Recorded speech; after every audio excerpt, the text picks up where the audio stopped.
بسم الله الرحمن الرحيم ربنا إننا سمعنا مناديا ينادي للإيمان أن آمنوا بربكم فآمنا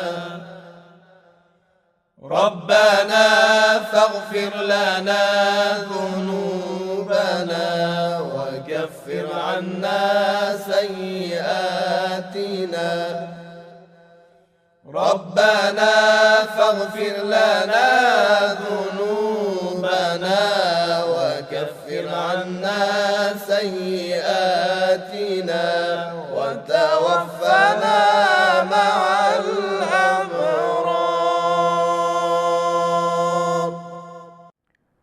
أعوذ بالله السميع العليم من الشيطان الرجيم. بسم الله الرحمن الرحيم وبه نستعين وصلى الله على سيدنا محمد وعلى آله الطيبين الطاهرين. رب اشرح لي صدري ويسر لي أمري واحلل عقدة من لساني يفقه قولي.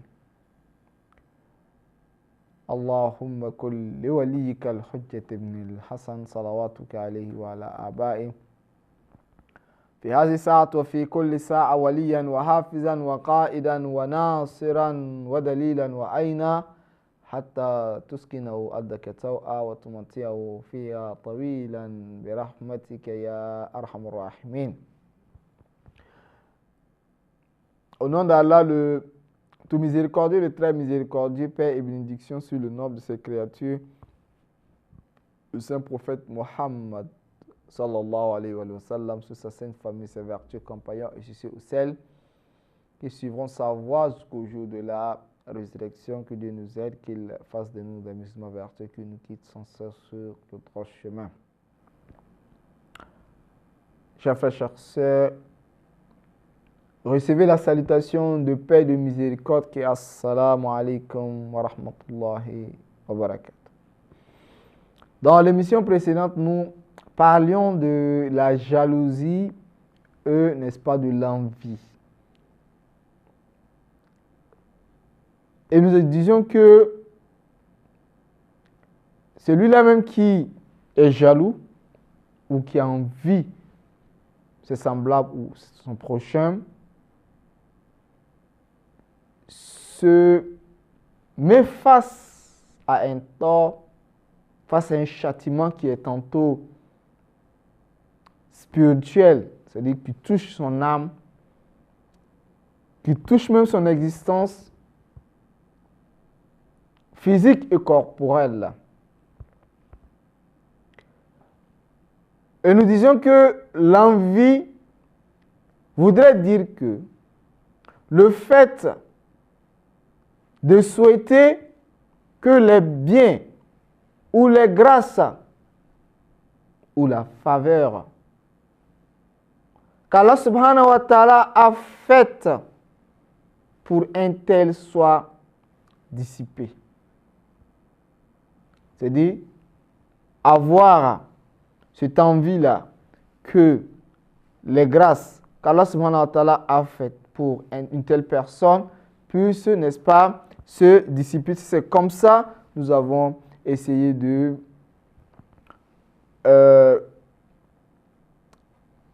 donner la définition de l'envie ou de la jalousie.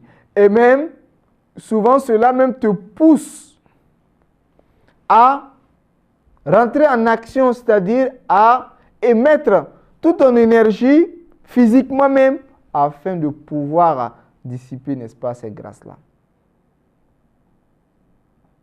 Et nous avions récité un verset coranique où Allah subhanahu wa ta'ala dit Am yahsuduna an-nas ala ma atahumullahu min fadlihi faqad atayna ala Ibrahim al-kitaba wal hikmata wa ataynahum mulkan azima. Envie-t-il aux gens ce qu'Allah leur a donné de par sa grâce? Or, nous avons donné à la famille d'Abraham le livre et la sagesse et nous leur avons donné un immense royaume. Donc, C'est Dieu qui pourvoit, c'est Dieu qui donne. Alors lorsque nous sommes conscients que c'est Allah subhanahu wa ta'ala qui donne, qu'est-ce qu'il faut faire? Il faut se retourner vers Allah subhanahu wa ta'ala. Il faut lui donner, n'est-ce pas, de nous pourvoir, de nous donner. Mais il ne faudrait pas envier, n'est-ce pas, les gens. Parce que lorsqu'Allah subhanahu wa ta'ala donne, il a sa sagesse dont nous, on ne connaît pas à chaque fois. Allah subhanahu wa ta'ala pourrait donner de l'argent à une telle personne, pourrait rendre aisée une personne, mais son objectif est en fait de l'éprouver. Allah subhanahu wa ta'ala dit que je vais vous éprouver dans toutes choses. Alors, si toi tu ne sais pas que Dieu est en train de l'éprouver et que tu voudrais que ses biens il puisse perdre ses biens et que cela te revienne à toi, tu ne sais pas ce qu'il a été réservé, chers frères, chers sœurs. Alors, qu'est-ce qu'il faut faire? Il faut demander à Allah subhanahu wa ta'ala, oh Dieu, les biens qui me conviennent à moi, donne-le moi. Mais il ne faudra pas qu'à chaque moment, nous disions que ce qui a été fait pour une telle personne, il faudrait que j'ai forcément, n'est-ce pas, la même chose. Oui, Dieu, tu as donné la science à une telle personne. J'aimerais que tu me donnes une science de la sorte.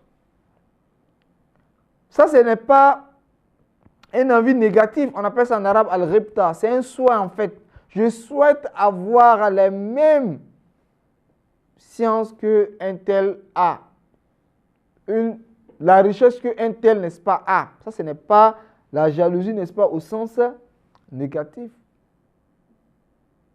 Mais au-delà de tout ça, c'est de demander à Allah subhanahu wa ta'ala une science qui me serait profitable.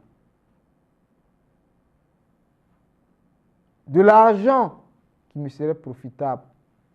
Une famille qui me serait profitable. Pas forcément de la même manière qui était donnée à une telle personne. Mais qui me profite, qui ferait de telle sorte que, à travers cette science-là, à travers ces biens que tu m'as octroyés, je puisse me rapprocher, n'est-ce pas, de toi.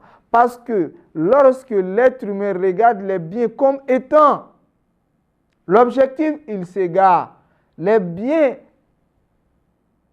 matériels que nous avons, ce n'est pas l'objectif, c'est un moyen pour nous faire atteindre, n'est-ce pas, quelque chose qui est la satisfaction d'Allah subhanahu wa ta'ala, qui est le fait de se rapprocher d'Allah subhanahu wa ta'ala. Donc, lorsqu'on a cette conception, on ne regardera pas l'objet en tant que l'objet, mais on regardera l'objet en tant qu'un moyen, comme un pont, pour nous faire atteindre, n'est-ce pas, un objectif qu'Allah subhanahu wa ta'ala. Donc, il ne faudra pas que nous envions les gens pour ce qu'Allah subhanahu wa ta'ala a octroyé, leur a donné. Car c'est Dieu qui donne. Alors, lorsque c'est Dieu qui donne, il faudrait que nous partions directement vers Allah subhanahu wa ta'ala. Alors, il faudrait également qu'à chaque moment, on demande protection à Allah subhanahu wa ta'ala contre ceux-là même qui ne fait qu'envier, n'est-ce pas, les gens. Voilà pourquoi dans le Saint-Coran, Allah subhanahu wa ta'ala parlant nous dit قل أعوذ برب الفلق من شر ما خلق ومن شر غاسق إذا وقب ومن شر النفاثات في العقد ومن شر حاسد إذا حسد. اللهم إني أسألك من جلالك بأجله وكل جلالك جليل. اللهم إني أسألك بجلالك كله.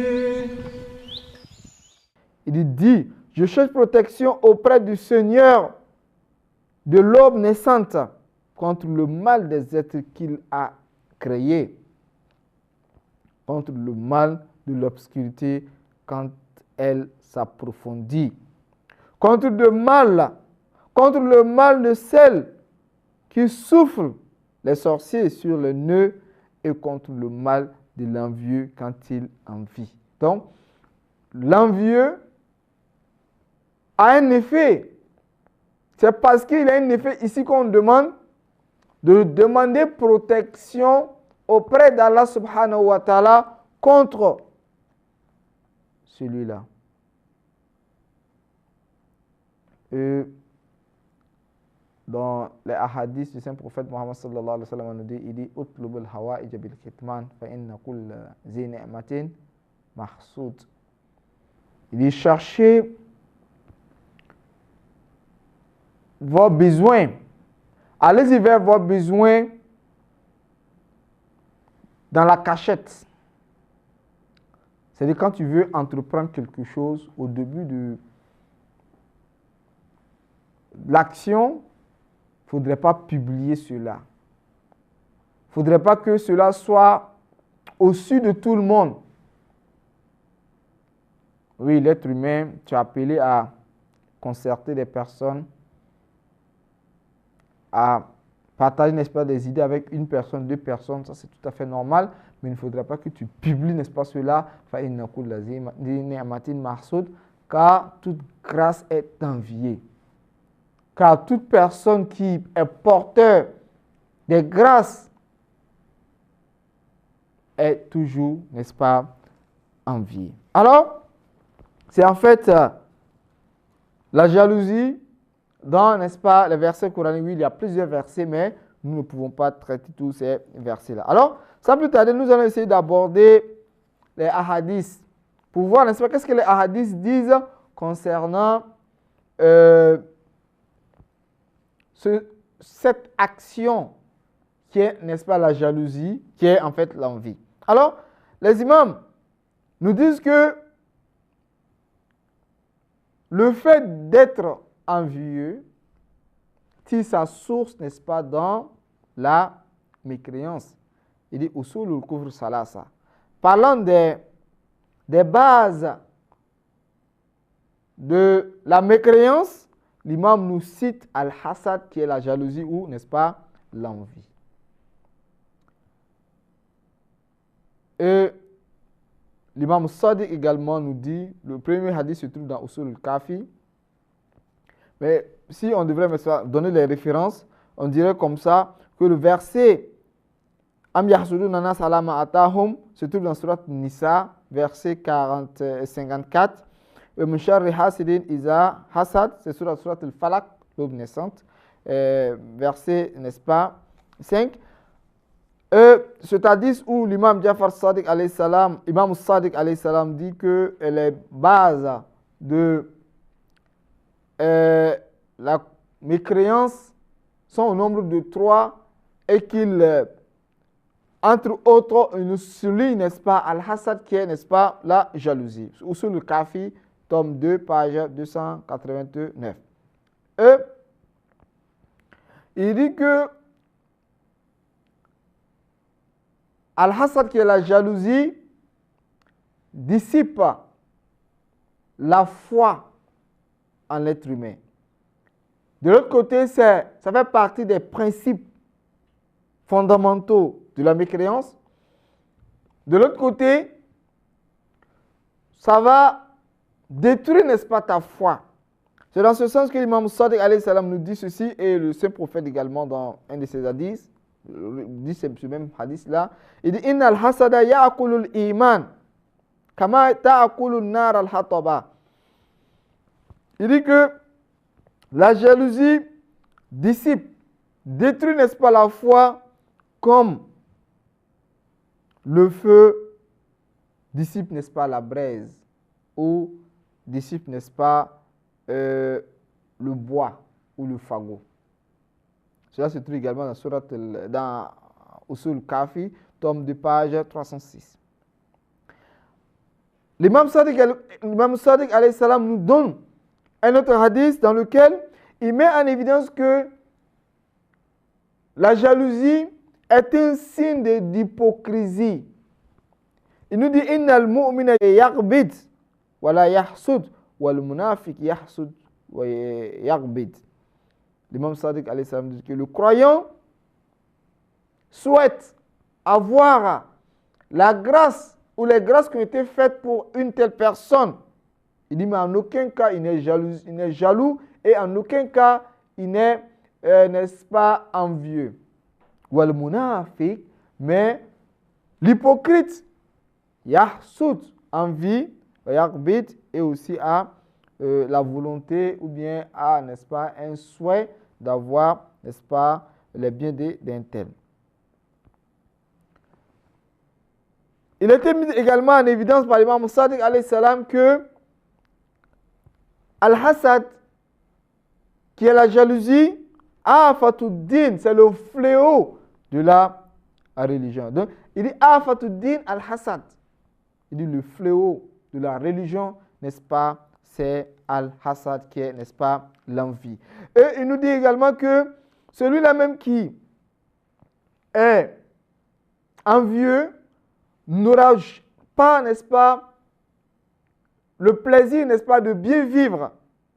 Non, c'est l'imam Ali alayhi salam qui nous dit cela. C'est-à-dire qu'il n'aura pas une santé corporelle comme il se doit. Parce qu'il dit sihatul jasad min killatil al-hasad. Il dit plus tu envies moins les gens, plus tu as une santé corporelle intacte. Et l'imam Sadiq alayhi salam nous dit Al-Hasid yadur nafsahu qabla yadur al-mahsoud.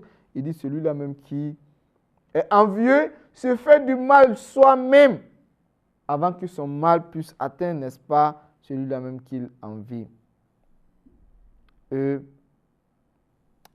L'imam Ali alayhi salam nous dit également Al-Hasad yufnil jasad. Il dit le fait d'envier, n'est-ce pas, les gens fait finit, n'est-ce pas, l'énergie de l'être humain peut, n'est-ce pas, amener, terminer ou éterniser, n'est-ce pas, la vie d'une personne. Et il nous dit Al-Hasad da'iyatun wa la yazulu illa bi halakil hasid ou bi mautil mahsoud. Il dit la jalousie ou l'envie est un mot qui ne saurait se dissiper tant que l'envieux ne meurt pas ou celui-là même qui était envié ne meurt pas. Et tant que ces deux personnes-là vivent, celui qui envie vit toujours et celui-là même qui est envié vit, ça persiste donc jusqu'à ce que l'un de ces deux-là meure. C'est à ce moment que cela pourrait prendre fin. Wassalamu alaikum wa rahmatullahi wa barakatuh. يا ستار العيوب يا غفار الذنوب يا علام الغيوب يا كشاف الكروب يا دافع الكروب يا جابر المعطوب يا من هو مندوب فعفوك مطلوب يا صمد يا فرد يا فرد يا صمد